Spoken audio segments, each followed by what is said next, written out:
All right. So the next two topics that we're going to be discussing kind of center around similar things. And I mean, this focuses a little bit on Disney and their approach. We've got Bob Iger, who's taken over from Bob Chapek. Chapek? Yeah, Paycheck. Chapek? Bob Chapek, who really pumped some energy and a lot of money and finances into Disney Plus, which turned out to potentially not be the best direction, but it was a difficult time. It was the pandemic and so on. It was a challenging time for a lot of studios to figure out how to navigate that. But ultimately, he was sacked early to take over, to have Bob Iger, who was the previous boss at Disney, to kind of reclaim his throne and put things back to the way they should be. There is this term which is thrown around a lot these days, which is superhero fatigue. I completely get it. I completely get why people feel that way. And I think there is fatigue, but I don't think it's necessarily superhero fatigue. And look, we're going to discuss this a bit now, and I'll read some of his thoughts on this. But this quote as well also gives us a little bit of an idea as to what will be happening in the Marvel projects moving forward. A big strategy that Bob Chapek implemented was, okay, we've got the Marvel films which are doing so well, and we've got the Disney Plus, which is going to be this, it had a great launch. It was amazing when it came out. It hardly had anything on it, but people subscribed. They loved it just because of its library. And he thought, well, the strategy is, and in theory, this is a great strategy, but the strategy would be that we'd have the films, and every month we'd have some kind of series, some Marvel, Star Wars series coming out to keep people engaged and keep them watching and subscribe to Disney Plus. So as a result, they just pumped out all this content. In retrospect, we've seen that that's diluted the superhero genre. It's diluted these characters, which were grand epic film characters, to now just kind of your streaming service characters. Not to say there hasn't been some good streaming series that have come on. I loved Loki. I loved WandaVision. I loved Andor. Like, best Star Wars things have come out in years. But this whole strategy has led people to be in a position where they've just been pushed with so much content. And Bob Iger's come in to kind of give us an idea of how they're going to be moving forward. So this is what he has to say about some of the projects moving forward for Disney. He says, you have to kill things you no longer believe in. Bob Chapek killed him. And that's not easy in this business. It's not an easy thing. But you got to make those tough calls. We've actually made those tough calls. We've not been that public about it, but we've killed a few projects already that we just didn't feel were strong enough. And this is from the Hollywood Reporter. They go on to say, and he pushed back on the idea of superhero or franchise fatigue, saying that it was not an accident that Marvel's first 33 films generated just under 30 billion at the box office.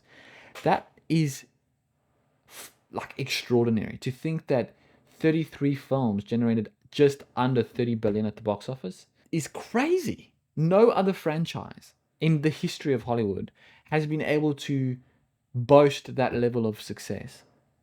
It just hasn't ever been seen, and I don't know if we'll ever see that again. He goes on to say a lot of people think it's audience fatigue. It's not audience fatigue. They want great films, and if you build it great, they will come, and there are countless examples of that. Some are ours and some are others. Oppenheimer is a perfect example of that. Just a fantastic film. Focus is really important. We reduce the output of Marvel, both the number of films they make and the number of TV shows. That becomes critical. But I feel good about the team. I feel good about the IP we're making. From what he's describing here, it's clear that they're looking to sift out the weaker projects from the stronger ones and give those the most attention. I think it's clear that from what we've seen in the superhero genre, especially Marvel, the quality has dipped quite a lot. The continuity of these films is kind of all over the place.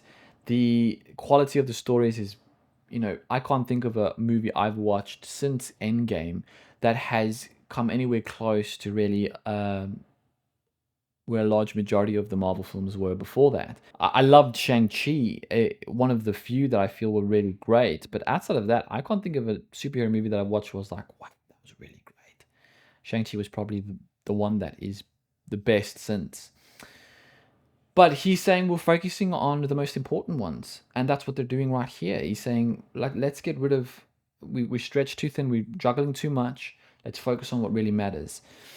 And that makes me excited for the Marvel projects going forward, because I think I'd rather have fewer great projects than a ton of mediocre projects. But again, the superhero fatigue aspect. Some people, I can get the argument saying like, look, I have no desire to watch superhero films because I've just seen so many and that it just feels like they're all generic and all the same. That's true to an extent. But the reason why we were watching all those 33 films he mentioned in the box office, or why we were so invested in the characters, was because they were touching different genres, but the stories they were telling were great stories. If you had to remove the superhero element from a lot of them, the story itself would remain and still be a really great story. Because the characters were interesting, the motives were interesting. But also the question that I can put out to people to say, is superhero fatigue a thing? Is, first of all, look at the box office of the films that have come out recently that have been good. Things like Guardians of the Galaxy. That was a great film, right? It made a lot of money because it was good.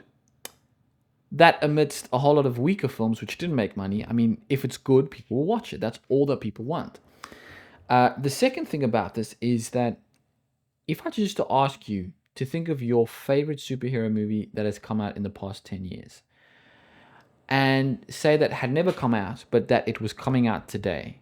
So say, maybe Iron Man, the first Iron Man movie, or let's say Captain America Winter Soldier. If one of those films was coming out today and you're feeling superhero fatigue, would you go out and watch that movie? Maybe, maybe not. I think that the answer for most people would be most likely yes. It entertains the audience in a way that is memorable. There's moments that are really well done.